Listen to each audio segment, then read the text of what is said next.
Салам алейкум. Майрамыңыздар менен. Кыргызда ушул сөз аябай көп айтылат. Анткени кыргыз элинде, мамлекетибизде майрамдар аябай көп. Майрамдоо дегенде эле эмнегедир оюн зоокту, ырдашты, чорлошту, шапар тебишти түшүнөбүз. Бирок майрамдын мааниси такыр башкача. Залкар даанышман инсандардын бири айткан экен: "Мен үчүн майрам бул күнөө кылбай өткөзгөн күн" деп. Ошон үчүн бизди жараткан күнөөдөн сактасын. Күнөө деген ушундай нерсе жүрөктү кыжылат кылат. Күнөө деген ушундай нерсе ызатыңды, аброюңду тебелейт. Күнөө деген ушундай нерсе ортодогу ишенимди, сый-урматты кетирет. Күнөө деген ушундай нерсе акыреттеги азапка себеп болот. Бир адам айтыптыр: "Менин напсим мени күнөөгө түртүп атат. Ошон үчүн күнөө кыла берейин" деп бир залкар алымдардын биринен сураган экен. Адамды кылба десең кылат, кыл десең кылбайт. Адамдын напсисине буйрук аябай оор келет. Ошон үчүн даанышман алым аны күнөө кылба деп айткан эмес экен. Ага айтыптыр: "Макул, күнөө кылсаң кыл, бирок 5 шарт менен.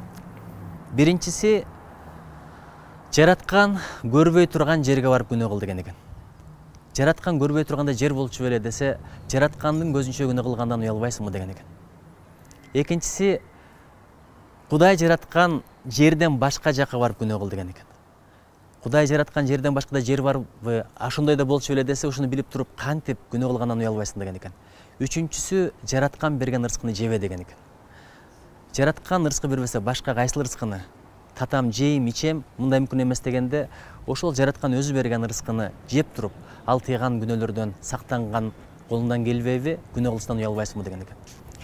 Төртүнчү талабым, төртүнчү шартым: кийин сурак болгондо ушул күнөөнү кылган жокмун деп танып кеткенге көзүң жетсе, күнөө кыла бер деген экен.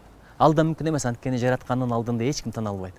Бешинчиси, эгерде күнөө себеп болуп, тозок өкүм болуп, анан периштелер колуңдан шүйрөп баратканда колуңду тартып алып качып кеткен күчүң жетсе, анда күнөө кыла бер деген экен. Бул да колумдан келбейт деп айткан экен.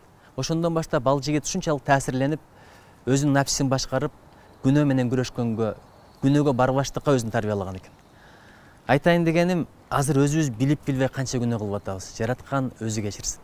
Өзгөчө тилибиз менен. Тил деген ушундай нерсе, тилде сөөгү жок, сөз акысыз. Билип билбей канча адамдын акысына кирип атабыз, аркасынан жала сүйлөп атабыз, жалган сүйлөп атабыз, кыйбат кылып атабыз, ушак кылып атабыз. Булардын баардыгы өтө чоң күнөө. Адамды бир сөз тозого жетелеп кетет дейт. Бир жакшы сөз балким бейишке жетелеп кетет. Ошон үчүн тилди сактайлы. Тилден өткөн душман жок. Тил бул напсинин, шайтандын кызматкери. Өзгөчө азыркы интернет заманында, социалдык тармактарда бирибиздин көңүлүбүзчө көрүп атабыз.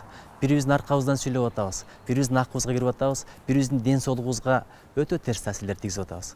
Ошон үчүн ушул Рамазан күндөрү деги эле жашообузда тилди сактаганга үйрөнөлү. Ким эгерде тилин сактаса, анын дени сак болот, анын ыйманы саламат болот, анын ызаты, аброю саламатта болот.